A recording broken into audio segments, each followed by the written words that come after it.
Hey everyone, welcome back to Carrie's Thrifty Farmhouse. If you like decorating on a budget, you're in the right place. Today I'm excited to participate in the Sunday Funday challenge hosted by Yanni and Diane from Deco Easy and Yvonne from Ginger Chick Rehab. I'll link both of their channels as well as the playlist for the challenge in the description box below, so be sure to check them out and see what everyone comes up with. For today's projects, I'm turning 3 everyday items I found at the thrift store into indoor planters for succulents. Something for everyone in every style of decor, and as always, I'm using budget-friendly materials from Dollar Tree to complete the looks for less. If you enjoy this video, I would love for you to like, comment, and hopefully subscribe so I can grow my channel. Now with all the formalities out of the way, let's get started. For my first project today, I'm using these cool glass dishes I scored at Volunteers of America last week. They were each marked $1.91, but since I went on half-off day, I got them both for that price. I'm planning to use these on the bedside tables in our master, so I decided to paint them black so they're a little bit more masculine for my hubby. I'm using the color Ink by Waverly, which is available at Walmart. I like using chalk paint because it's a little thicker than regular acrylic craft paint and adheres to almost anything, so there is less chipping. I only filmed 1 coat, but it did take 2 coats to get good coverage on these. Once my planters were dry, I added floral foam to the bottom. I find it easiest to cut a square roughly the size of the container and then slice off each of the corners so that it fits in the round dish. I decided not to glue down the foam in case I want to use these dishes for something else in the future. Next, I filled the top with river rocks available at Dollar Tree. I chose these because there are lots of beiges and blacks, which I thought went well with the black containers. Then I just added in Dollar Tree succulents and filled in with a few more river rocks to complete the look. This was a super simple and fast DIY.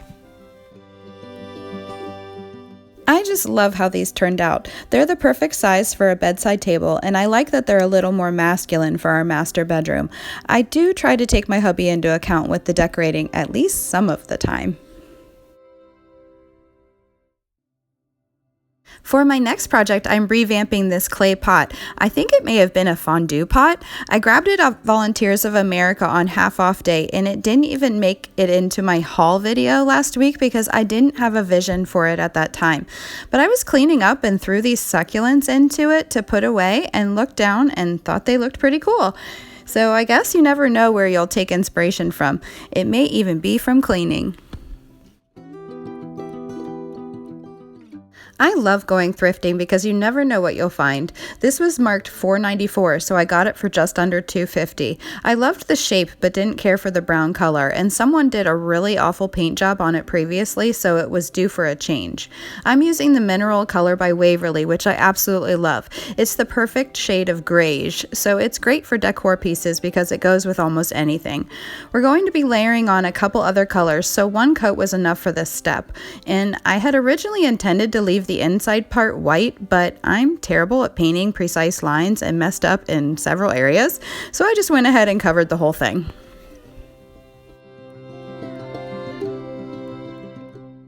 Next, I'm taking a dry chippy brush and swiping on the Plaster color by Waverly. It's a perfect off-white color.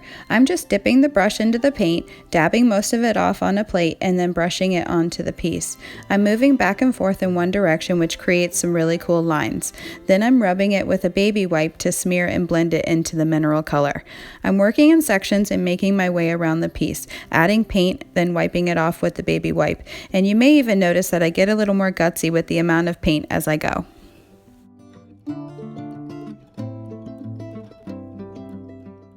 Next, I'm using the same technique to add the Elephant color, which is by Waverly as well. Again, dipping the brush ever so slightly into the paint, dabbing it off and swiping it back and forth in the same direction, brushing it on, then blending it with the wipe.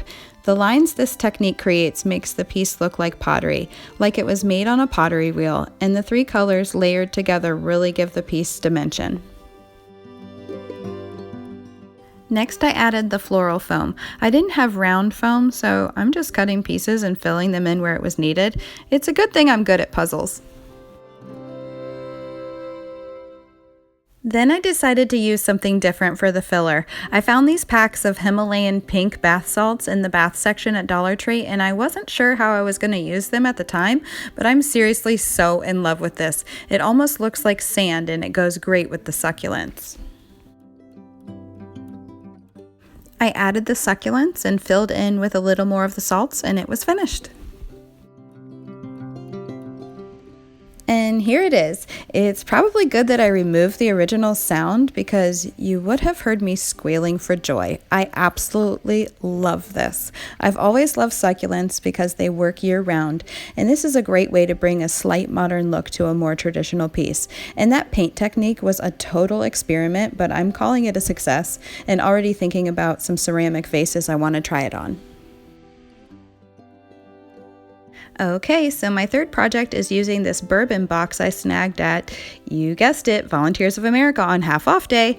I was really disappointed though with how they marked it with this blue wax pin right on the front, and you see me here struggling to get that off. I first tried a wet one, but all that did was smear the color, and the last thing I wanted was a larger splotch of blue. So then I tried sanding off camera so I didn't get dust all over the kitchen, but the wax was getting into the grain of the sandpaper and smearing as well. Finally, I used my Norwex cleaning paste with a green scouring sponge, and that's what did the trick. I don't have any affiliation with Norwex, but I do love their products. Next, I got this gray stain by Minwax. I used to be really nervous to use stain, I'm not really sure why, but it's super easy and nearly foolproof. Just brush it on evenly with the grain of the wood and wipe it off with a cloth. I like to use my hubby's old t-shirts because they've been washed a million times, and so they're really good and lint-free. So I wasn't in love with the gray. It wasn't dark enough and didn't add the richness to the grain that I was looking for, so I grabbed my dark walnut stain also by Minwax. I still had gray on the brush, so when I dipped it into the dark walnut, it was a fun mix of the two, which I really liked. I just continued working in sections, applying the stain and wiping it off with the t-shirt. You can repeat layers of stain as many times as you like to achieve your desired look. I did 2 layers here. There was this one area in the front that was a little finicky and didn't absorb the stain in the same way, so I did a couple extra coats just in that section. Even though the inside won't be visible when the box is used as a planter, I still stain the inside in case I ever want to use the box for something else in the future. After letting the box dry overnight, I put a thin coat of Mod Podge to seal in the stain. Polyurethane is what I would normally use for sealing in stain, but it's super stinky and that smell takes a really long time to wear off, and well, I'm impatient, so I just use Mod Podge. It's also just for my personal use, so I'm fine with cutting a few corners and sparing our nostrils. I again used floral foam in the bottom and stuck in the succulents. When things are all in a row like this, I do prefer symmetry, and that's probably putting it a little mildly.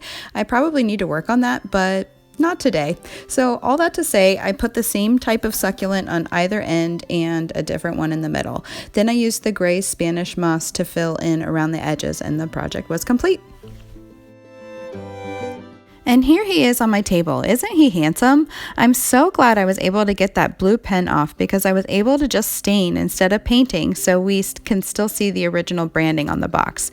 You can still see a slight blotch where it was, but it just looks like a weathered part of the wood, and it's perfectly imperfect, as Bob Ross would say. And this is another piece that's a little more masculine, so I think this may end up in our master as well.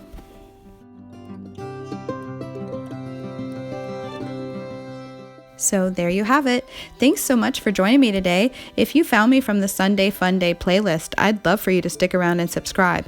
And don't forget to hit the notification button so you can stay up to date with my content. I have lots more budget-friendly DIYs coming this winter that you won't want to miss. So stay tuned for those. See you next time. Bye.